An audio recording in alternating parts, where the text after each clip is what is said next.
So we're back, and this is episode 10 of Footnotes in what? In Valley History. Footnotes in Valley History. Got Nancy, and Nancy's been busy this week because Nancy went on vacation, and when she was on vacation, she found out what? I found out that the Atlantic Coast Pipeline is now history.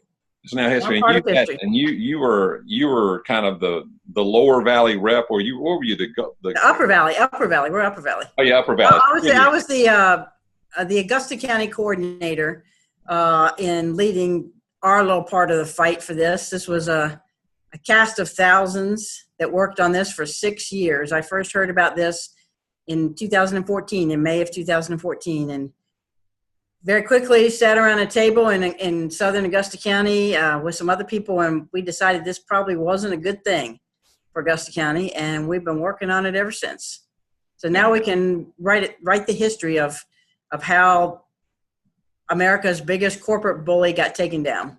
See, and you told me once that the key to this was making it last as long as you could, and that's what happened, basically, right? That's right. We ran the clock on them. It was time and obstacles. We sat down with somebody who shall remain nameless, but was giving us some advice early on. It was an elected official who couldn't come out really publicly against this, but didn't like it any more than we did. And he said time and obstacles. And so that's what we did. We ran the clock. And we also, our strategy was death by 1,000 cuts.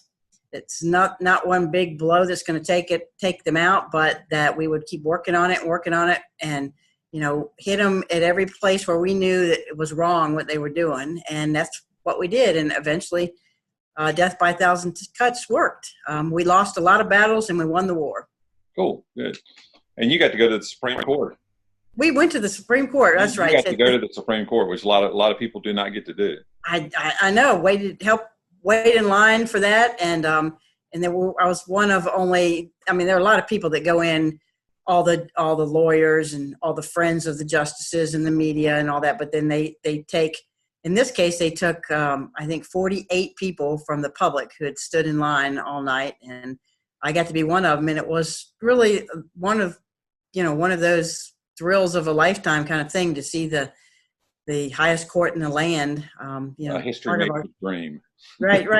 Part of our Constitution. And although we did lose that case, just to think that we took this fight all the way to the Supreme Court and won things from the top to the bottom. So it was all about those little one-on-one fights on people's land all the way up to the Supreme Court. And like I said, it was a cast of thousands. There wasn't 1,000 cuts, 1,000 and thousands of people. And if there's a silver lining, it's that I think a lot of us now realize how important our world is. This wonderful Shenandoah Valley, our farm families, our heritage, all of that was going to be destroyed, our drinking water, and the good friends that we've met along the 600 miles of the route. There's a farmer in North Carolina that I've talked to him on the phone a lot of times, Marvin, but I haven't ever met him, and my goal now is to go meet him, and became good friends with some of the yogis from Yogaville in Buckingham County, and also some of the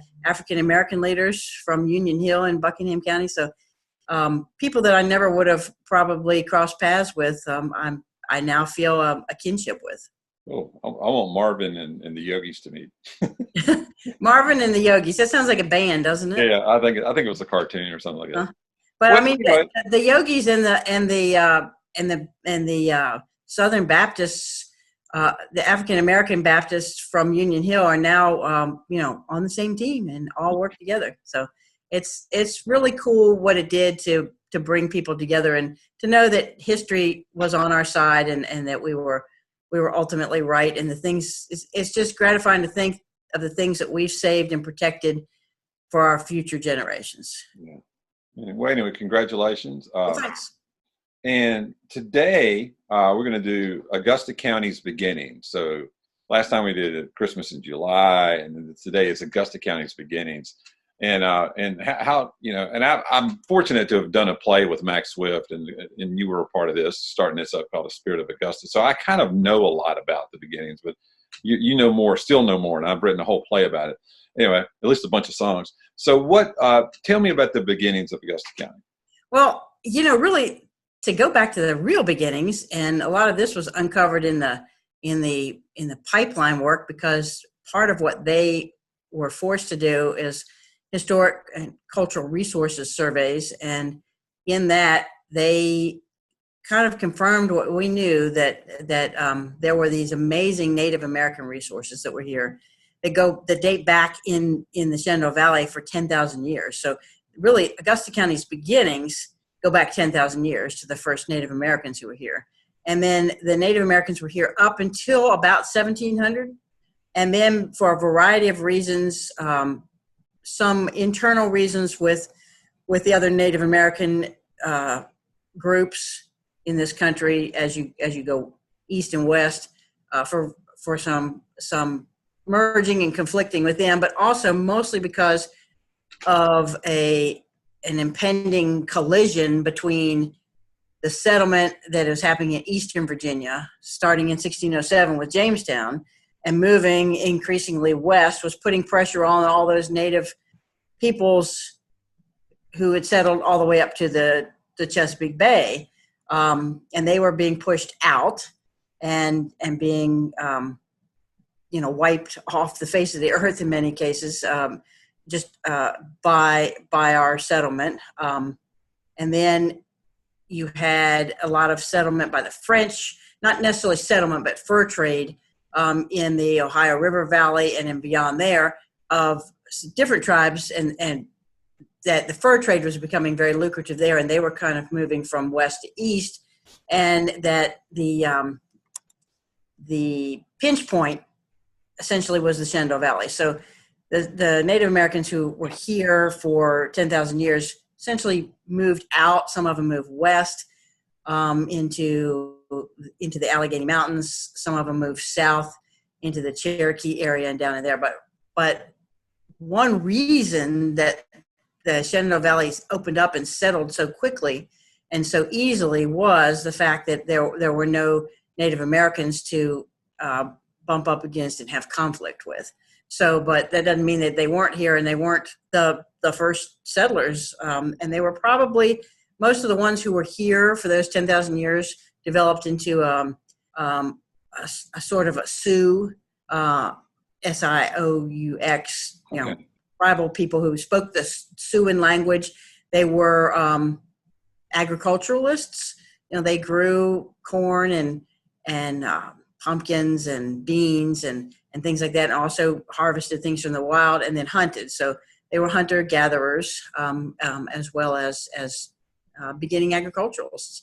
Can you think of a few things that they would have grown that were introduced to the English, Scotch, Germans, whoever came here, that weren't over in Europe? Well, certainly corn. Corn is the number one thing. It was called, our early settlers would have called it Indian maize, okay, or Indian corn. And certainly corn is the primary crop. That is our primary crop today, figures into our whiskey and talk that we did and everything else. But that's a Native American crop, okay. Absolutely. And so are pumpkins and gourds and things like that. I'm trying to think. Tomatoes are actually a South American crop that came, okay, up into this area. Tobacco, of course. Tobacco was the Native American plant was crossed with John Rolfe developed a plant that then turned into our cultivated tobacco.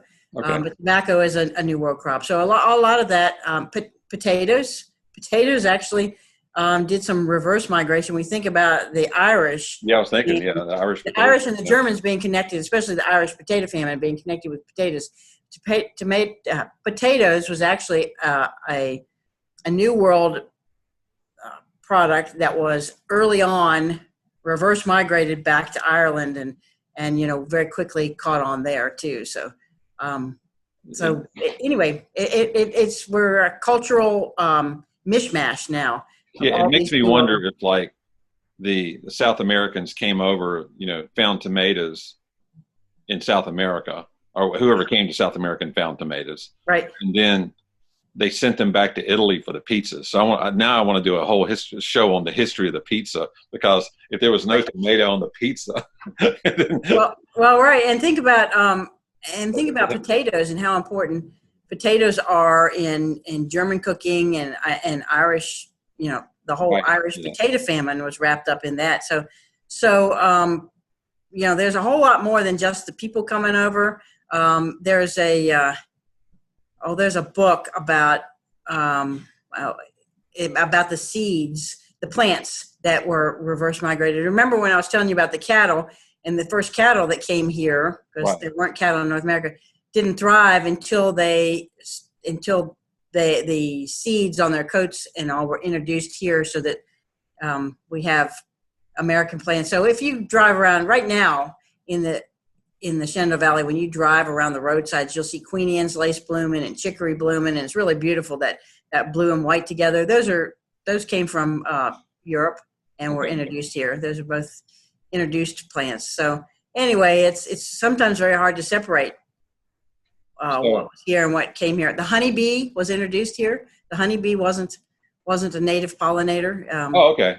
And in fact, those Native Americans often said they knew when settlement was approaching, because the honeybees, which were brought over from Europe, very important pollinators, when the honeybees, wild swarms, started appearing, that they knew that the settlement was not far behind. Okay.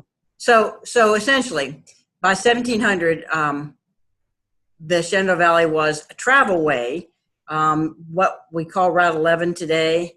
Like the Wilderness Road. Yeah, that was actually called, you know, also the Warrior's Path, and it was the path that connected any Native American trading and hunting back and forth between the Carolinas and Kentucky and up into Pennsylvania and West Virginia. So it was there, and it was an relatively easy, you know, way to get from Pennsylvania to here. So you have this empty valley. You have a lot of English, mostly English settlement that has moved from Jamestown and Williamsburg area, the historic triangle, west until they're bumping up, you know, on the Blue Ridge Mountains. You know, the Piedmont is settled out what's now Albemarle, and that was the Wild West at one time, okay, about 1700, and then people started looking over to the other side of the mountain to the Blue Mountains. Over across the Blue Mountains, right? Yeah, because they look blue. They look blue, and that's from, more than likely, scientists tell us that is from the fumes that come off the pine trees that give it a kind of a blue haze. Okay. And so the Blue Ridge Mountains are actually some of the oldest geologic formations in the world. That's why they're so smooth and worn. When you get to the other side of the valley, you get the Alleghenies. Those are some of the youngest mountains in the world. Okay. Or not as young as the Rockies, but you know, the Blue Ridge once looked like the Rockies. Okay. Millions of years ago, but they got worn down by time. So you have settlement in Virginia that has bumped up to the mountains, and you have settlement in Pennsylvania. Think about in the Philadelphia, Lancaster County area, settlement in Pennsylvania that has started spreading west. If you look at those Blue Ridge Mountains,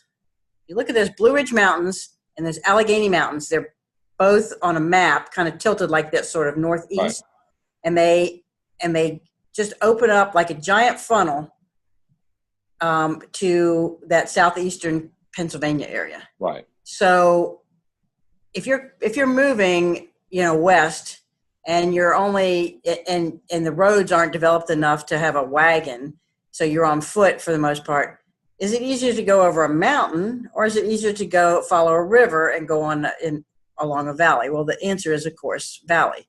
So, but people in Eastern Virginia were kind of looking over into what they called a black, dark wilderness with an eye toward perhaps moving there and making some money. And so that one of the first official explorers, there were a couple of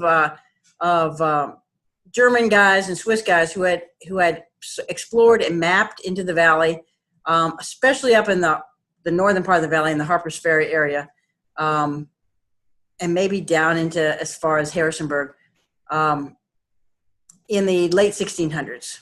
And they had actually seen in the late 1600s a few Native American villages, which Right. were then soon to disappear.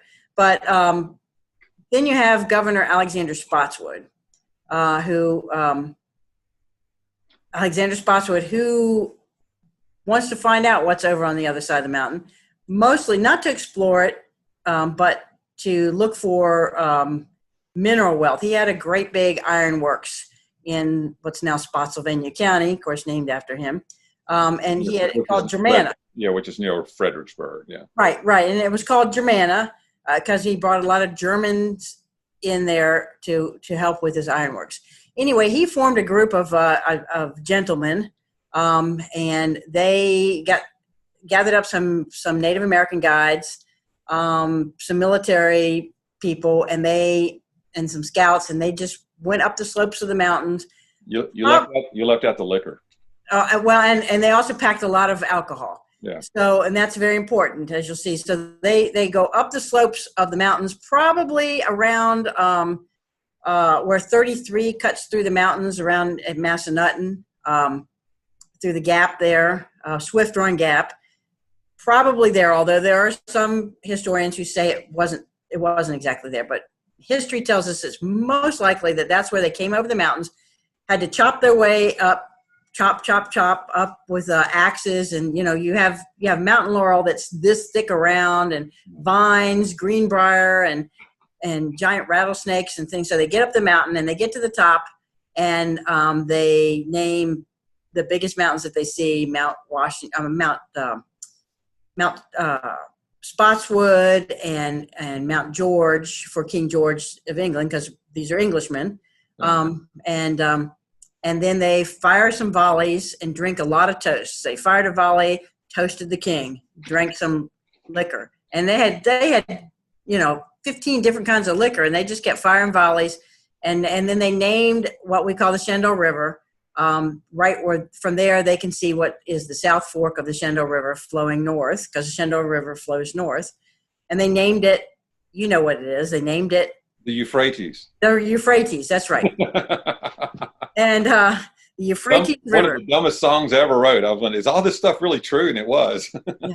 They named it the Euphrates River. They wrote out on a piece of paper and claimed the whole valley for King George of England. They buried it in a bottle somewhere that's never been found.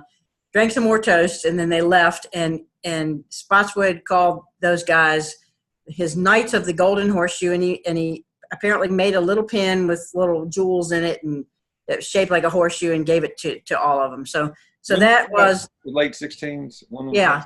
So that was it. Then they went back and said, we ought to settle there and maybe make some money. So in the meantime, you've got the French and the Native Americans sort of putting a lot of pressure on sort of everywhere from the West with this fur trade, and threatening to come in and settle, or maybe have some incursions over the mountains into these settlements. And so the powers that be in Eastern Virginia said, it would be nice if we got some settlers into the valley to give us a good buffer between us and the French and the Indians, give us a little protection, and it's all right if they make a little money too. So, but we don't necessarily want to stick our neck out and go out there. So what do? In the meantime, and I should say, this is very important, in Virginia, prior to the Revolution, Virginia was a church state. In other words, there was no separation of church and state. Right. So and everybody technically had to be Anglican, which we call Episcopalian today, but they had to be Anglican because the English Church of England. Yeah. Yeah, the Church of England. And so if you lived in the colony, the church was part of the government. And so you had a county line and you had a parish line, and everybody had to go to church, and you got fined if you didn't go to church. And the church vestry, which is the governing body of the church, was also part of the local government. And so when you created a new county, you had to build a courthouse. That seems pretty familiar to us. You also had to build a church, an Anglican church, and you had to elect a sheriff, and you had to have justices who are sort of like our board of supervisors today, Right. And you had to have a vestry, The church council. Yeah. which today is just your church council. But back then, the vestry took care of, the vestry had the power of the purse. They taxed you.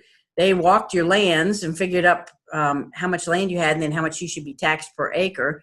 And they took care of, so the justices took care of the criminal stuff. So if you stole something, the justices are going to hear about it and decide what's going to happen to you.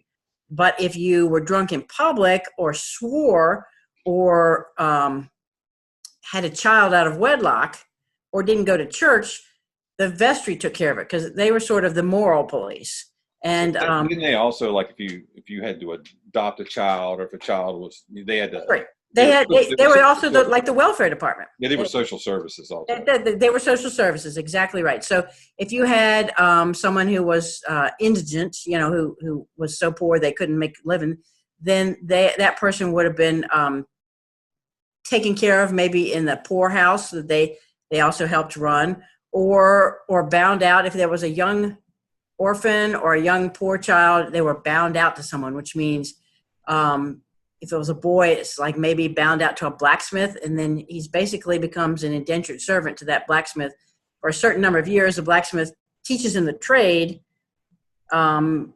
feeds him, clothes him, has a place for him to sleep, teaches him to, reading, writing, and arithmetic, and that person becomes a servant to the blacksmith until he turns 21 in many cases. If he was African American, and free, they had to stay into servitude longer. Okay. So right from the very beginning, this was a unjust system. So question, was the parish line, because the parish line is kind of the vestry, the church line, and the county line always the same? No. Okay. Not east of the Blue Ridge. East of the Blue Ridge, because it sort of evolved slowly over time. First there were shires in Virginia, and then the shires became counties, and where churches were built, then they kind of drew the parish lines, and the county lines did not match up. Okay. West of the Blue Ridge. So once they made this decision to do some settlement west of the Blue Ridge, so that would be Augusta County, for instance, the laws changed, because by that time they had it all codified. They knew exactly what they had to do. They had been figuring it out for 125 years, 130 years. So once they crossed the Blue Mountains, as we say, it basically was kind of like they had a pre-planned city. Once they crossed the Blue Ridge Mountains, they said, okay, we know how to do settlement now, and what we're going to do. And so once they crossed it, so and this is sort of jumping ahead a little bit, but once they crossed the Blue Ridge, once there was enough population there to create new counties, they did the lines contiguous. So Augusta County Parish line was the same as the Augusta County line. Yeah. So they were one and the same. Which is a much bigger line than it is now. Right. So what happens is, so let me fill in the blanks there. So they were saying, hey, we need someone to come be a buffer for us. But, we in the East, we settled Englishmen. We don't really feel like going out there and dying. Yeah. It's just not our thing. We're on these nice settled plantations. And so they started looking to bring in other settlers.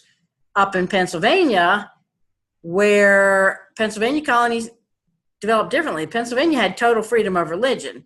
William Penn settled Pennsylvania with the idea of making it a haven for people who were dissenting from the established Church of England or the Catholic Church or whatever. But so everybody was welcome in Pennsylvania, and so a lot of people who were discriminated against because they weren't Anglican settled in Pennsylvania early on, especially the Presbyterians from the north of Ireland, who were from a region called Ulster, who originally were from Scotland and were Presbyterian in Scotland, where Presbyterian was the established religion, had moved to Ireland at the bequest of the British who wanted them to settle there and sort of make settlement and create some stability in the north of Ireland, and also because they were linen makers. They grew flax and made linen. So these people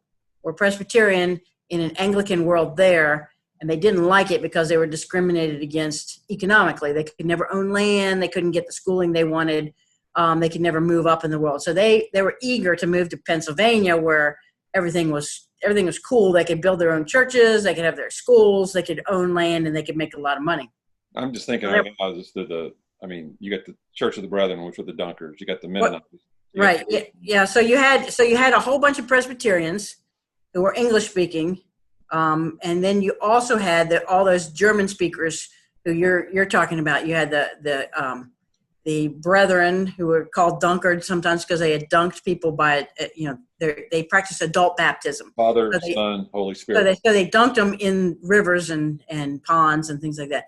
So you had those, and that whole they were called Anabaptists. So those whole people of Mennonite, Amish, Brethren, that whole group, and then you had some other German religious groups like the Lutheran group and the German Reformed, who were basically German Presbyterian.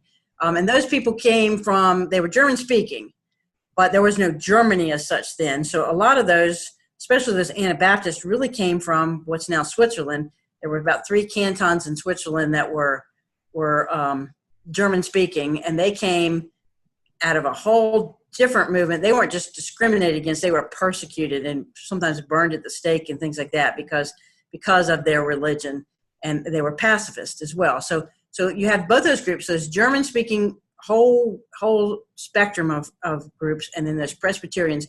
They were in Pennsylvania and had been for a number of years and loved it. But a couple things happened in Pennsylvania. One is land became pretty expensive because as you started bringing in more people and settling down and having children and all, the land got gobbled up and became much more expensive. And so as they moved west in Pennsylvania, the Native Americans hadn't really left Pennsylvania, so they ran into conflict there. There was conflict right on the western border of Pennsylvania. So it becomes quite alluring to just follow that funnel that I talked about and just come right into the valley, up the valley essentially, because you're following the river. And a little known fact is that we have the law of gravity, and water flows downhill. So the Shenandoah River flows north. That means that if you go south in the valley, you're going uphill, because the headwaters of the Shenandoah are here in Augusta County. It's all about altitude. It's all about, yes. So they went up the valley, and it's easy because they just follow the river. They don't have to go over any mountains at all. They just follow the river. So they really wanted to come here and settle and make money and expand their fortunes in the New World. The problem was, remember, Pennsylvania was freedom of religion. They could be Presbyterian and build their churches.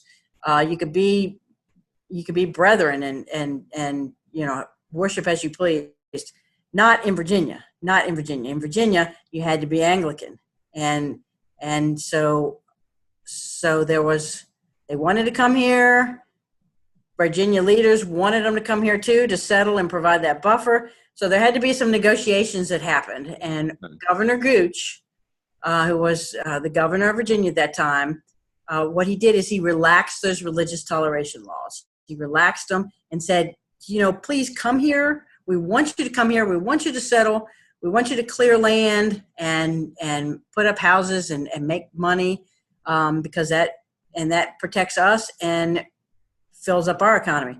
So they came in large numbers. And he said, what we're going to do is we're going to relax those religious laws so that you still, when you create your parish and your county, you still got to build a courthouse, of course. You still got to elect a vestry. You still got to build a church. You got to hire a minister who's the parish priest, and he's a government official. But we're going to, wink, wink, we're going to let you build your Presbyterian places of worship. You got to call them meeting houses. We're going to let you marry your own people, bury your own people, but you still got to pay taxes to the church, and you still got to technically joined the church.